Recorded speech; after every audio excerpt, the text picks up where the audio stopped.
কর্মীর প্রতি এবং সারা দেশের মানুষের প্রতি। এক, আমরা জাতীয় নির্বাচন এবং গণপরিষদ নির্বাচনের জন্য সাংগঠনিকভাবে প্রস্তুতি নিতে বলেছি।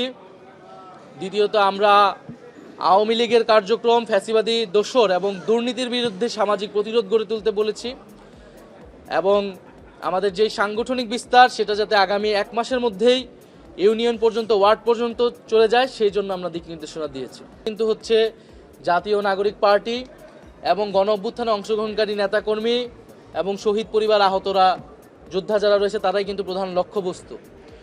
ফলে আমরা মনে করি যে অবশ্যই সরকারের এখানে সক্ষমতার অভাব রয়েছে।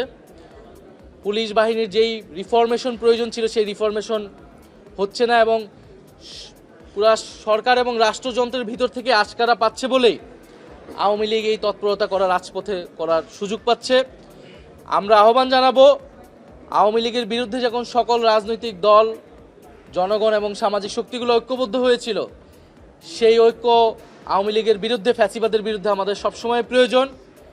যদি কোনো দল সেক্ষেত্রে আপোষও করে, জাতীয় নাগরিক পার্টি সেক্ষেত্রে আপোষ করবে না। ফ্যাসিবাদের বিরুদ্ধে, ফ্যাসিবাদী ব্যবস্থার বিলোপে এবং আওয়ামী লীগকে বাংলাদেশ থেকে বিতাড়ন করা এবং বিচারের আওতায় আনতে যে লড়াই জাতীয় নাগরিক পার্টি শুরু করেছে সেই লড়াই অব্যাহত থাকবে। আমাদের জীবন যাক, আমরা ক্ষতিগ্রস্ত হই, কিন্তু আমরা এককভাবে হইলেও এই লড়াইটা চালায় যাব। এনসিপি হারিয়ে যাচ্ছে না, এনসিপি দ্বিগুণ গতিতে তার কার্যক্রম চালাচ্ছে।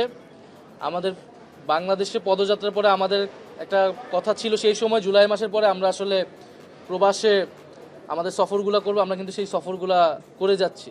ফলে আমাদের অ্যাক্টিভিটি সেখানে একটু হচ্ছে। আমরা কিন্তু আবারও দেশব্যাপী আমাদের উঠান বৈঠক কর্মসূচি চলমান আছে। বরং আপনাদের কাছে আহ্বান থাকবে, আপনারা আমাদের এই যে কার্যক্রমগুলো হচ্ছে সেগুলো যথাযথভাবে যদি প্রচার করেন আমাদের জন্য সহযোগিতা হয়। যেহেতু আমাদের পক্ষে কোনো কর্পোরেট প্রতিষ্ঠান নাই, আমাদের পক্ষে কোনো এজেন্সি নাই, কোনো ডিপ স্টেট নাই। আপনারা যারা সাংবাদিকরা রয়েছেন, যারা জনগণের পক্ষে তথ্য প্রচার করেন, তারাই আমাদের শেষ ভরসা। দ্বিতীয়ত, নিবন্ধনের বিষয়টিও আমাদেরকে জানানো হয়েছে, আমরা নিবন্ধন পেতে যাচ্ছি। প্রতীকের বিষয়ে আমাদেরকে কিছু বলা হয় নাই। আমরা যখন কথা বলেছি তারা কোনো আইনি যুক্তি দিতে পারে নাই যে কেন শাপলা প্রতীক দেওয়া যাবে না। ফলে আমরা আশা রাখছি যে শাপলা প্রতীক আমরা পাবো।